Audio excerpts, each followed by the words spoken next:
Perkenalkan, nama saya Livia Afrika Mibili dengan NIM 2407010156. Jadi pada kesempatan kali ini saya akan membahas dan mempresentasikan tentang perencanaan SDM. Jadi daripada kita berlama-lama, langsung saja kita mulai ke videonya. Perencanaan SDM. Perencanaan SDM ini apa ya? Perencanaan SDM. Biji contoh. Jadi untuk menjawab pertanyaan adik-adik tadi, perencanaan SDM adalah suatu proses sistematik untuk meramalkan kebutuhan pegawai dan ketersediaan pegawai untuk masa yang mendatang, baik dari segi jumlah ataupun jenis keahlian. Dengan kata lain, perencanaan sumber daya manusia adalah serangkaian langkah-langkah yang teratur dan terencana untuk memperkirakan kira-kira berapa banyak jumlah karyawan yang dibutuhkan agar tidak berkelebihan maupun berkekurangan, dan juga untuk menentukan jenis keahlian apa yang dibutuhkan suatu perusahaan agar sesuai dan dapat digunakan dalam perkembangan perusahaan ke depannya nanti. Terus, tujuannya apa? Tujuan perencanaan SDM terbagi menjadi 4. Yang pertama, untuk memperbaiki pemanfaatan sumber daya manusia, yang berarti perencanaan SDM ada untuk mengoptimalkan tenaga kerja yang sudah ada agar kemampuan, waktu, dan potensi yang mereka punya dimaksimalkan dan digunakan dengan sebaik mungkin, supaya tidak ada pekerja yang menganggur dan tidak ada pegawai yang bekerja di luar keahliannya. Yang kedua, untuk menyesuaikan aktivitas sumber daya manusia dan kebutuhan di masa depan secara efisien.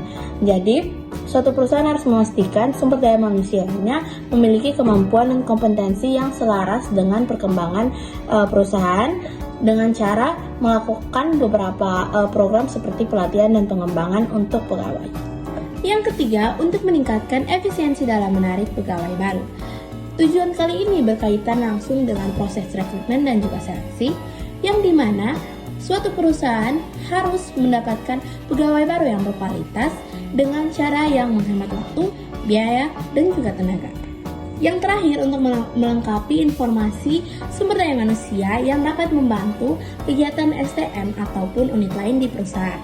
Jadi, tujuan ini menekankan pentingnya data dan informasi SDM yang akurat dan lengkap yang membantu pengambilan keputusan oleh bagian SDM maupun oleh bagian unit lain di perusahaan. Nah, kira-kira bagaimana cara penerapan perencanaan SDM di suatu perusahaan? Jadi, ada beberapa langkah-langkah yang harus dilewati. Yang pertama, ada menganalisis faktor apa saja yang mempengaruhi perubahan kebutuhan sumber daya manusia. Nah, ada 3 faktor utama. Yang pertama itu faktor eksternal, seperti perkembangan teknologi ataupun kondisi ekonomi pada masa itu. Lalu yang kedua ada faktor internal, seperti terjadinya restrukturisasi dalam perusahaan ataupun terjadinya penerapan sistem kerja baru. Lalu yang ketiga ada faktor perubahan tenaga operasional. Contohnya, pegawai yang dimutasi ataupun pegawai yang pensiun harus digantikan dengan pegawai baru. Lalu, tahap atau langkah-langkah yang kedua adalah peramalan kebutuhan SDM. Jadi setelah menganalisis faktor-faktornya, maka dilakukan peramalan di mana perusahaan akan memperkirakan kira-kira berapa banyak pegawai yang dibutuhkan oleh perusahaan dan kira-kira pegawai dengan keahlian apa saja yang dibutuhkan oleh perusahaan. Lalu yang ketiga ada penentuan kebutuhan SDM. Jadi setelah analisis dan diramalkan kira-kira kebutuhan SDM seberapa banyak, maka perusahaan harus menentukan jumlah dan juga jenis keahlian apa yang diperlukan oleh perusahaan agar tidak terjadi kekurangan ataupun kelebihan pegawai di suatu perusahaan. Selanjutnya, langkah yang keempat adalah analisis ketersediaan sumber daya manusia dan kemampuan perusahaan. Jadi pada tahap ini, perusahaan harus memastikan bahwa mereka telah memiliki ketersediaan dan kemampuan tenaga kerja yang cukup agar sesuai dengan visi misi perusahaan dan tujuan bisnis dapat tercapai.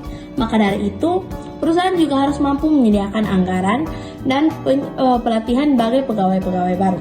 Langkah yang terakhir adalah penentuan dan implementasi program.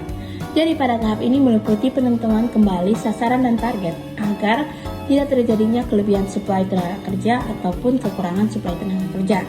Nah, pada tahap ini juga meliputi proses pelaksanaan program. Jadi program-program yang dapat dilakukan itu seperti program rekrutmen, program pelatihan dan pengembangan, program promosi ataupun program kesejahteraan dan program penempatan pegawai sesuai dengan jenis keahliannya. Itu dia penjelasan tentang perencanaan SDM mulai dari pengertian, tujuan, sampai ke langkah-langkah penerapan perencanaan SDM.